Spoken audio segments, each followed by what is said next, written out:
성경에 모든 문제에 답이 있다고들 말합니다. 근데 그렇지 않죠? 성경에서 알 수 있는 하나님의 명확한 뜻은 사실 일부분입니다. 성경에서 삶과 신앙의 일반적인 원리를 발견할 수 있지만 성경이 세부적인 문제의 답을 알려주진 않습니다.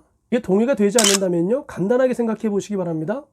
성경의 모든 문제에 답이 있다면 왜 신앙의 멘토를 찾아가고, 왜 기도하며, 왜 신앙서적을 찾아볼까요? 알 수 없는 하나님의 뜻을 찾기 위해 도움과 지혜를 구하려는 시도 아닐까요? 심지어 성경의 한 구절을 놓고도 다양한 해석이 나옵니다. 그러니 항상 기뻐하라, 쉬지 말고 기도하라, 범사에 감사하라 등과 같은 명확한 구절이 아니라면 다양한 해석이 나올 수 있음을 받아들여야 합니다. 사도행전 16장 6절 7절 말씀 보니까 성령이 아시아에서 말씀을 전하지 못하게 하시거늘 그들이 부르기아와 갈라디아 땅으로 다녀가 무시아 앞에 이르러 비두니아로 가고자 했을 때 예수의 영이 허락하지 아니하시는지라. 어쩌면 우리는 기록된 성경 말씀을 읽고 있기 때문에 성령이 아시아에서 복음을 전하는 바울을 막았구나 라고 단순하게 생각할지도 모릅니다. 하지만 당시 그들에겐 하나님의 뜻을 분별하고 확신하는 게 쉬운 일은 아니었습니다. 바울이 어떤 경로로 하나님의 음성을 들었는지 저는 모릅니다. 그러나 분명한 것은요, 바울은 아시아에서 복음 전할 수 없는 상황이 발생한 것을 성령이 복음을 전하는 것을 막은 것으로 해석했다는 사실입니다. 바울은 귀에 들리는 음성이 아니라 당시 정황으로 하나님의 뜻을 분별하고 해석했습니다. 물론 모든 경우에서 귀로 들려지는 음성을 듣지 않았다는 말은 아닙니다. 다메섹 도상에서 바울은 실제 예수님의 음성을 들었습니다. 다만 하나님의 음성을 듣는 일반적인 형태를 말씀드리는 거죠. 하나님의 뜻은 해석으로, 다른 말로는 깨달음으로 분별합니다.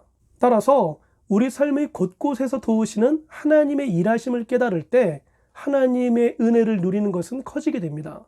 아시아와 비두니아의 전도가 막힌 바울과 누가 일행은 무시아를 지나 드로아로 내려가게 됩니다.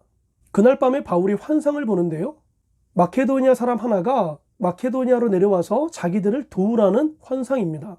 환상을 본 이후에 바울과 누가는 마케도니아로 내려가기를 힘쓰게 됩니다.